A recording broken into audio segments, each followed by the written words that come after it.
اللہ تعالیٰ عنہ نے صدیق اکبر کی بیوہ سے نکاح کیا. صدیق اکبر کی بیوہ سے نکاح فاروق اعظم نے اس لیے کیا کہ معلوم کروں کہ صدیق کیا ہے, صدیق اکبر کی شان معلوم کروں, کیونکہ ان کی جلوتیں تو میں نے دیکھی ہے, خلوت صدیق میں معلوم کروں کہ صدیق کی خلوت کیسی تھی, اور وہ بیوی کے سوا کوئی نہیں بتا سکتا, اس لیے کہ بیوی وہاں تک ساتھ جاتی ہے جہاں تک کوئی ساتھ نہیں جاتا. ماں, بہن, بیٹی, بھائی, دوست, یار, کہیں نہ کہیں وہ جا کر ٹھہر جاتے ہیں, لیکن جو کسی کو پتا نہیں ہوتا وہ بیوی کو پتا ہوتا ہے. اگر زبان ادب, زبان حیا پر ادب کے پیرے نہ بٹھائے جاتے تو میں یہ ضرور کہہ سکتا تھا علامہ ارشد القادری کے لب و لہجے میں کہ انسان کے جسم پر کتنے تل ہے اس پر بھی بیوی کی نظر پڑتی ہے, لیکن کہیں سماعتیں کہیں بے وضو نہ ہو جائے, اس لیے میں اس سے صرف نظر کرتے ہوئے آگے بڑھتا ہوں. توجہ فرمائیں کہ بیوی وہاں تک جاتی جہاں کوئی نہیں جاتا, اور فاروق اعظم جیسا مفکر, مدبر, دانشور, عظیم دانشور, جس کی زبان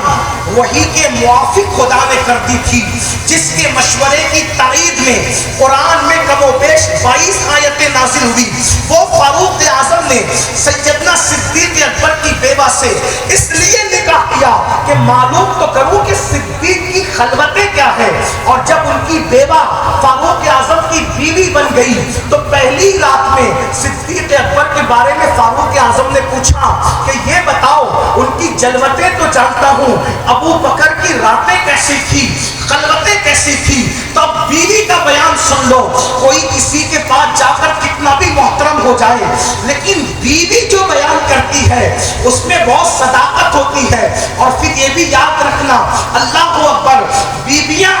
جس کے نکاح سے نکل جاتی ہے پھر اس کے بارے میں بہت زیادہ وہ اللہ اکبر حقائق کی باتیں نہیں کر پاتی, اس لیے کہ اس کو کسی اور کی بھی خوشی منظور ہوتی ہے, مگر وہ سچی خواتین تھی. اللہ اکبر, جب فاروق اعظم نے پوچھا کہ ان کی راتیں کیسی تھی تو ان کی بیوہ نے کہا, رسول اللہ کے پردہ فرمانے کے بعد جب خلافت کی ذمہ داریاں پوری کر کے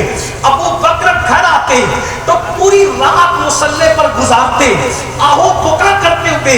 عبادت کرتے ہوئے, اور جب صبح کا سفیدہ نمودار ہونے لگتا تو ابو بکر عشق مصطفیٰ میں, عشق مصطفیٰ میں عبادت کے بعد ایک ایسی آہ بھرتے, ایک ایسی آہ, اس آہ کا حال یہ ہوتا کہ ابو بکر کی اس آہ سے ان کے سینے سے جلے ہوئے کباب کی خوشبو نکلتی, جس سے پورا گھر اس خوشبو سے معطر ہو جاتا. فاروق اعظم نے رات میں ہاتھ مار کے کہا, عمر تو رکوع سجود رات بھر کر سکتا ہے, تلاوت و عبادت کر سکتا ہے,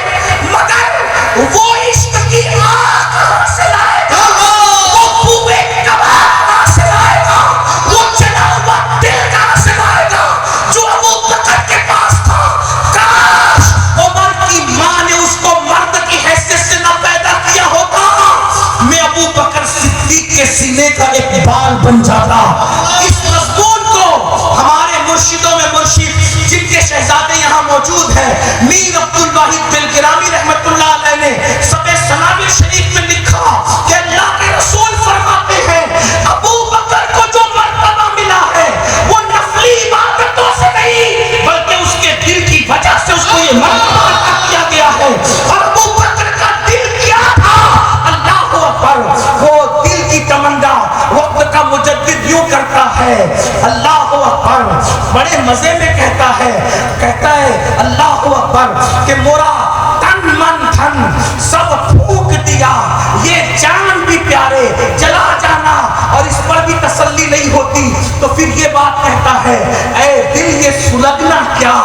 جلنا ہے تو جل بھی اٹھ, دم گھٹنے لگا ظالم, کیا دھونی رمائی ہے. اللہ پاک کی بارگاہ میں دعا ہے اللہ ہمیں صحابہ کا بھی باادب بنائے اور اہل البیت کا بھی سچا وفادار بنائے. گفتگو کے درمیان اگر کوئی غلطی ہو تو اللہ تعالیٰ معاف کرے اور اللہ ہمیں اس مسلک پہ رکھے جس مسلک کی ترجمانی یوں کی گئی تیرے غلاموں کا نقش قدم رائے خدا وہ کیا دیکھ سکے جو یہ سراغ لے کے چلے اور اہل سنت کا ہے بیڑا پار. اصحاب حضور نجم ہے اور ناؤ ہے اطرت رسول اللہ کی وما علینا الا البلاغ. السلام علیکم ورحمۃ اللہ وبرکاتہ.